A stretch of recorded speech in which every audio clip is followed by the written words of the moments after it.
Runner is an arcade-inspired VR motorbike action shooter. You take on the role of Mina, a rogue mod courier at the centre of a massive city-wide pursuit. Beginning in the centre of the neon-drenched capital of the mining moon, N351, Mina's only means of escape is the Thoroughfare, a massive high-speed expressway that snakes through the entire sprawling complex. You must race through 7 procedurally generated sectors while fighting off relentless waves of autonomous corporate combat drones in this stylised, retro-futuristic shooter, which is itself heavily influenced by 80s classics AKIRA and Robocop. You are aided in your journey by Vice, a mysterious talking head who is your guide and mentor as you try to escape multiple enemy waves, including UAVs, hunter-killer tanks, sniper quadrupeds, and insane, larger-than-life bosses. Are you excited? I know I am, so let's get straight into it then, and remember, we're born to respawn.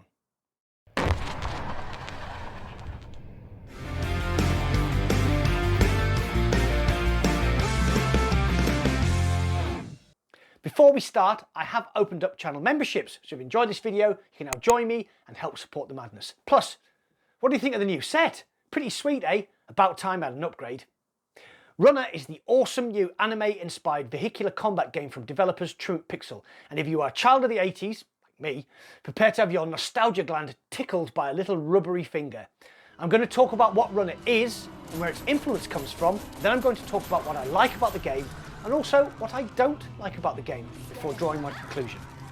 If you're a fan of the classic 80s Japanese anime AKIRA, then you will feel right at home with the motorbike-based combat. Your neon bike is adorned with weapons including a front-mounted cannon, twin handheld machine guns which also double up as guided rocket launchers, brilliant, and a grenade dispenser to get rid of those pesky drones that get behind you. Plus, when your rush meter is full, you can draw both machine pistols to enter a Max Payne style bullet time and mow your enemies down in slow-mo. Speed down the thoroughfare, avoiding obstacles, enemies and barriers, picking up power-ups and trying to stay alive. The sense of speed is quite exhilarating and the enemies pursuing you are relentless and tough as nails. So tough that it took me ages just to crack the first boss. The game is great fun, so we need to talk about what I like about the game, followed by what I don't like about the game. Ready? As a child of the 80s, I absolutely love the classic anime influence with a bit of Robocop thrown in for good measure. The sense of speed is well conveyed and the moments of bullet time are fun and over the top. Enemies are numerous, fast, colourful and tough as nails. So tough that I haven't managed to kill the first boss yet, but I am having a lot of fun trying. Another highlight is the music, which was that fantastic 80s electronic vibe, plus the whole neon palette is very retro MTV style. So, what don't I like? There are no save points. If you die, you go back to the start, and that can be frustrating, especially if you had a good run. The game is a bit short. You'll get a 90-minute runtime if you beat the game, with maybe a further 5 hours to unlock everything. Though there is plenty of replayability, however.